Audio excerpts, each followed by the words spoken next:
So hello my friends, Devaun Lennox here, PhotographyPX.com. In today's video, we'll do our review of the Leica Summilux M 50mm f1.4 ASPH.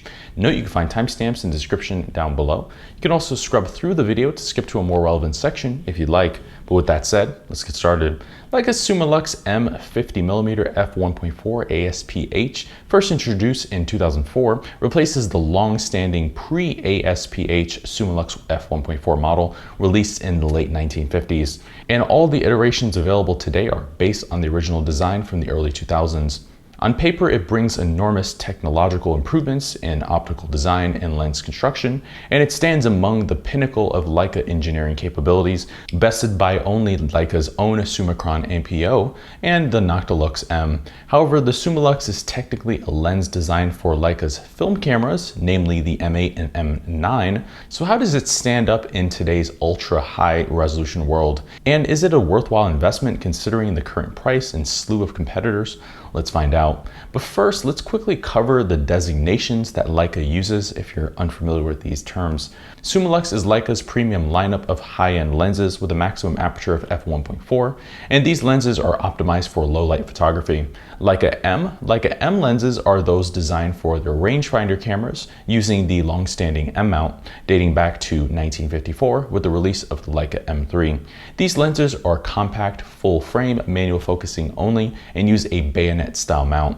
ASPH means spherical lens element. This lens element corrects various aberrations like coma by using a high refractive index, which in turn improves the image quality.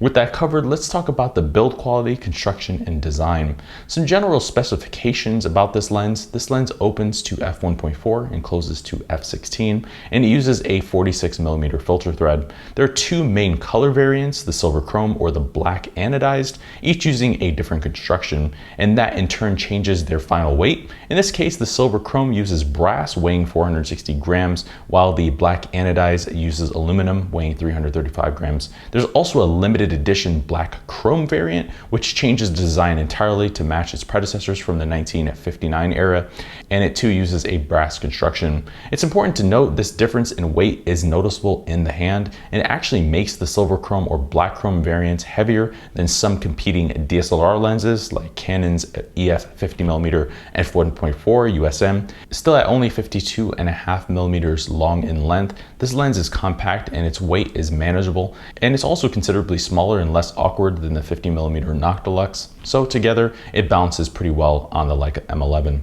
Either way, all variants offer a minimum focusing distance of 0.7 meters with a reproduction ratio of 1:11, and the angle of view is 47 degrees if you're curious.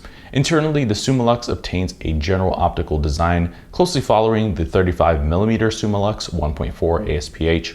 With that, it features 8 elements in 5 groups, including an aspherical lens element, reducing distortion and spherical aberration. It also incorporates a floating lens element design, reducing focus shift and improving sharpness, and it uses a 9-blade diaphragm. Externally, it has an aperture ring with a half click stop increments and clicky feedback. It also has a 1/4 inch ribbed focusing ring with a bottom mounted focusing tab. Note this option is not available on the black chrome variant, but all of the variants offer a built-in metal lens hood that extends about a 1/2 inch or collapses via a simple twist mechanism. Overall, the design of this lens is excellent and leaves little room for complaints. Despite its age, it still feels exceptionally high-end, premium, and durable in the hand, and the general package remains reasonably light, but balances well when mated to the Leica M11. But quick commercial break. Did you know PhotographyPX launched a sister company called PXPresets.com? Well, if you didn't, PXPresets.com is going to be your next one-stop shop for Adobe Lightroom desktop and mobile presets. On PX Presets, you can find a large selection of presets to shortcut the process of getting high quality images and consistent branding across your imagery. We have a large selection of styles that are well suited for food, products, portraiture, fashion, beauty, and much more. We're also running a special right now for our mega collection, so if you want to upgrade your entire workflow in one fell swoop, now's a great opportunity. So if you're in the market for some high quality Lightroom presets to shortcut your workflow, feel free to check out pxpresets.com. With that said, back to the video. As a fast and compact lens, you would assume that the image quality would have compromises, but it's the opposite. The image quality and overall performance, even wide open at f1.4, are impressive. In some ways, the Summilux is relatively soft when shot wide open at f1.4, as it's a lens primarily designed for Leica's film rangefinders. Still, compared to rivals from Canon, Nikon, and Sony in this current generation, it does produce superior results in central sharpness at this aperture. And stopping down the lens only further improves the overall sharpness, which peaks around f5.6. At that point is where the corners sharpen nicely. The lens is also entirely free of chromatic aberration or color fringing, and it also produces negligible barrel distortion with a minimal ghosting or flare when shooting in backlit. As for rendering in bokeh, the Summilux succeeds the older pre-ASPH variant, and while some may prefer the softer, more classic rendering of that lens, this newer generation model does boast superior edge-to-edge sharpness. Granted, that could likely be a downside depending on your medium. For example, in portraits, the softer and more nostalgic rendering could help create more flattering images straight out of camera, rather than highlight every skin flaw. Still, the Summilux produces modern-looking images with excellent detail, plenty of contrast, punch, and pleasing colors. It also produces excellent bokeh, which is both creamy and smooth, and photos display plenty of character and organic 3D-like rendering that mimics medium format. So overall, the Summilux continues to be a strong option for those wanting a 50mm lens for Leica's M mount. Now for focusing performance. As a rangefinder lens, the Summilux offers only manual focusing. However, the silver chrome and black anodized variants include a large focusing collar that's about a 1/4 inch thick and ribbed for a more tactile experience. These models also offer a contoured focusing tab underneath to fit your finger. The focusing tab is quite a handy feature that provides great control and increases precision, and it continues to be a welcome touch on these lenses. Now, as far as the focus throw on this lens, it's modest. You have about 90 degrees. And the collar provides good resistance throughout. However, some photographers feel the collar is a bit stiff since the lens has floating elements, but I didn't personally find this to be a problem during use. The Summilux also has a focus distance scale marked in both feet and meters, plus there's a depth of field scale with apertures from f2 to 16. The lens also doesn't exhibit any focus shifting, so you can rely on the focus point to always be correct, and you can confidently zone focus for most distances with reasonable accuracy. Overall, achieving precise focus on this lens is fairly straightforward, but it's quite tactile and very satisfying. So I'd say the general manual focusing experience is excellent and sure to be a hit with rangefinder shooters. But that said, what are the downsides?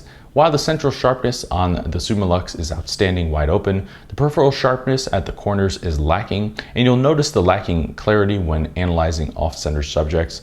This isn't a deal breaker, but something to consider. The lens also experienced a heavy vignette around the edges of the frame when shot wide open, and this difference is as much as 2 EV stops. The vignette doesn't become negligible until around f5.6, and while this downside does yield a signature look for this lens, it can be problematic when shooting subjects framed off-center. Lastly, the Summilux has a traditional 9-blade diaphragm, which isn't rounded unlike most modern lenses, and if you shoot bright background lights between f2.8 and 5.6, you'll see the blade's octagonal shape in the bokeh. It's not a deal breaker, but it does become somewhat of a distraction. So that said, should you buy this lens? Well, at its current price, the Summilux M 50mm isn't necessarily the most economical choice for this focal length, and given that it's a rather old lens, it's hard to ignore its current price. Zeiss offers both the Sonar and Planar series lenses for Leica's M mount. There are also Voigtlander's Nocton lenses to consider, and all of these alternatives undercut the Summilux price by thousands of dollars, yet they offer broadly similar image quality wide open, especially the Zeiss Planar T, comparing edge-to-edge detail. So they'd be better options if you're looking for the best bang for your buck. The key problem is that each of them falls dramatically short in its build, design, and resale value. So considering the results the Summilux offers are magical, unique, and 3D-like images, it seems there's something to that steep price gap. And this lens is easily the best 50mm Leica offers for their M mount, considering its price, size, and performance, outdoing both the Noctilux and the Summicron APO. So in the end, the Summilux 50mm is an extraordinary lens considering its age, and it's undoubtedly aged quite gracefully. But acquiring this lens comes at a hefty cost, and it faces some stiff competition that undercuts it heavily. As such, it's not the absolute top choice for every photographer, especially those on a budget. That said, if we put the price aside, the performance here is fantastic. This lens captures extraordinary detail with minimal distortion aberrations, and for Leica M purists, it remains a worthy investment and a solid performer that will continue to be the go-to lens for some time. Thank you for watching today's video. I hope you found the content of it valuable, insightful, and you learned something meaningful here.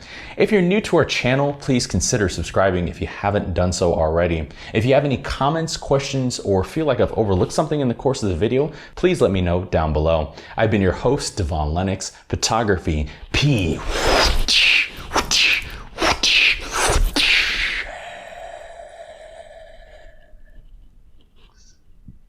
.com.